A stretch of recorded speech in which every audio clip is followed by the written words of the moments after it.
Advocate Jandhyala Ravishankar గారు కూడా లైన్లో ఉన్నారు. ఒకసారి వారితో కూడా మాట్లాడదాం. రవిశంకర్ గారు, good evening. Good evening Venkatesh గారు. రవిశంకర్ గారు, మీ నోటీసులో ఉండే ఉంటుంది, జగన్మోహన్ రెడ్డి గారు ఏపీ స్పీకర్ అయ్యన్న పాత్రుడు గారికి ఒక లెటర్ రాశారు, నాకు అపోజిషన్ లీడర్ హోదా కావాలి, అది ఇది. ఒకవేళ మీ దృష్టిలో ఉంటే మొత్తం మీరు మీ దగ్గర కంటెంట్ అంతా ఉండి ఉంటుంది, లేకపోతే చదవమంటే చదువుతాను, బట్ మీ నోటీసులో ఉండే ఉంటుంది. సో ఆయనకి 11 సీట్లు వచ్చిన జగన్మోహన్ రెడ్డి గారికి ప్రతిపక్ష నాయకుడి హోదా దక్కుతుందా? ఆయన ఏమంటాడంటే అది ఇస్తే వస్తాను, లేదా అసెంబ్లీకి రానన్నట్టుగా ఉంది ఆ కాంటెస్ట్ చూస్తే మొత్తం. ఓకే, ఆయనకు వస్తుందా నిబంధనల ప్రకారం? నాకు వెంకటేష్ గారు చిన్న లీకేసీ ఉంది. టుమారో లెజిస్లేటివ్ మినిస్టర్ గారు కేశవ్ గారు ప్రెస్ మీట్ పెడతారు, వారు దీని మీద మాట్లాడబోతున్నారు. బిఫోర్ దట్ నేను మాట్లాడటం అనేది కొంచెం ఎంబారసింగ్ ఉంటుంది. నేను నా ఉద్దేశ ప్రకారం నేను ఐ షుడ్ డెసిస్ట్ ఫ్రమ్ టాకింగ్, కానీ బ్రాడ్ గా చెప్తాను. ఎందుకంటే నేను ఐ డోంట్ లైక్ టు ఆయన మాట్లాడే వాటిని నేను మాట్లాడదలుచుకోలేదు.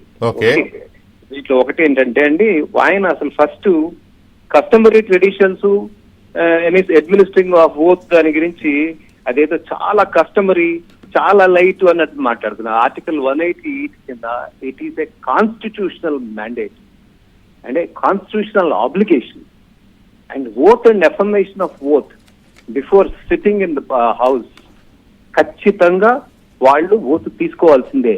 ఇదేదో నేను లోపలికి వచ్చాను కాబట్టి, లోపలికి రావాలి కాబట్టి ఏదో చేస్తారు. రూల్స్ కూడా 208 ఆఫ్ కాన్స్టిట్యూషన్ కింద ఫ్రేమ్ అవుతాయి. అవి కూడా కాన్స్టిట్యూషన్ లో ప్రతి ఆర్టికల్ ని మెన్షన్ చేస్తాయి. రూల్స్ లో ప్రతి ఆర్టికల్ గురించి ఉంటుంది, ఏ ఆస్పెక్ట్ దేనికి ఉంటుందో. ఆయన అసలు చదవలేదు. రేపు కేశవ్ గారు చెప్తారు. రూల్స్ లో డైరెక్ట్ గా ఉంటుంది. డైరెక్ట్ గా ఉన్నప్పుడు అది ఆయనకి ఎన్ని రావాలి, ఎన్ని సీట్లు రావాలి, ఎన్ని సీట్లు కావాలి అనే దాన్ని కూడా డైరెక్ట్ గా ఉంటుంది. ఇంకా మూడో విషయం ఏంటంటే, ఫండమెంటల్ గా ఆయనకి ఈ లెజిస్లేటివ్ పార్టీకి, లెజిస్లేటివ్ గ్రూప్ కి కూడా తేడా తెలియకుండా వారు లెటర్ రాయడం జరిగింది. లెజిస్లేటివ్ పార్టీకి లెజిస్లేటివ్ గ్రూప్ అనేది అసలు మీరు వెంకటేశ్వర ఫ్యూ ఎగ్జాంపుల్ చెప్తాను. ఐ డోంట్ వాంట్ టు దీన్ని హైజాక్ చేయడం నాకు ఇష్టం లేదు. అపోజిషన్ పార్టీ స్టేటస్ కి ఆయన ఫ్లోర్ లీడర్ కి, అపోజిషన్ లీడర్ కి, అపోజిషన్ పార్టీకి, అపోజిషన్ గ్రూప్ కి తేడా తెలియదు. ఆయన మన పాపం అంటే అన్ని తెలియాలని మనం అనుకోము. కాకపోతే ఏంటంటే వాళ్ళు రాసిన దాంట్లో ఉపేంద్ర గారి గురించి రాశారు.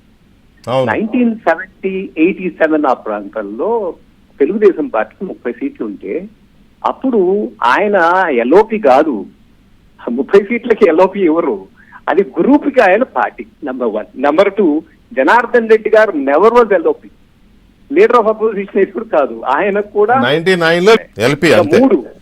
అంతే. 1977లో ఇందిరాగాంధీ గారి తర్వాత వచ్చినప్పుడు కూడా అల్టిమేట్ గా టీడీపీ పార్టీకి ఆ 30లో ఒకళ్ళు వెళ్ళిపోతే 20 వెళ్ళిపోతే 28 అయిపోయిందని చెప్పి ఆయనకి కనీసం లీడర్ ఆఫ్ పార్టీ అది ఫ్లోర్ లీడర్ గా ఉడికిస్తారు.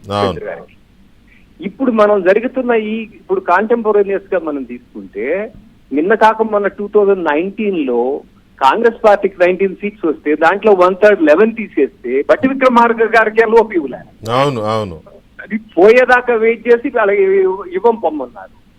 తర్వాత కొందిరెడ్డి రాములు గారు 7 కలిసి ఒక గ్రూప్ ఫామ్ చేసుకుని నేను లీడర్ అంటే ఆయనకి లేదు. కాబట్టి ఇదేంటంటే ఇంకా ఓలను ఉన్నాయి. నేను కేశవ్ గారికి ఒక రకంగా అసిస్ట్ చేస్తున్నా అనుకోండి. అందుకని నాకు I don't want to.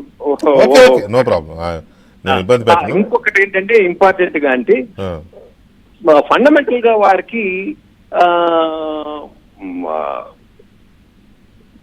Strength వాటి మీద డైరెక్ట్ గా రూల్ ఉంది, ప్రొవిజన్స్ లోనే ఉంది, డైరెక్ట్ గా రూల్ ఉంది. ఆ పర్సంటేజ్ గురించి చెప్పడం జరిగింది.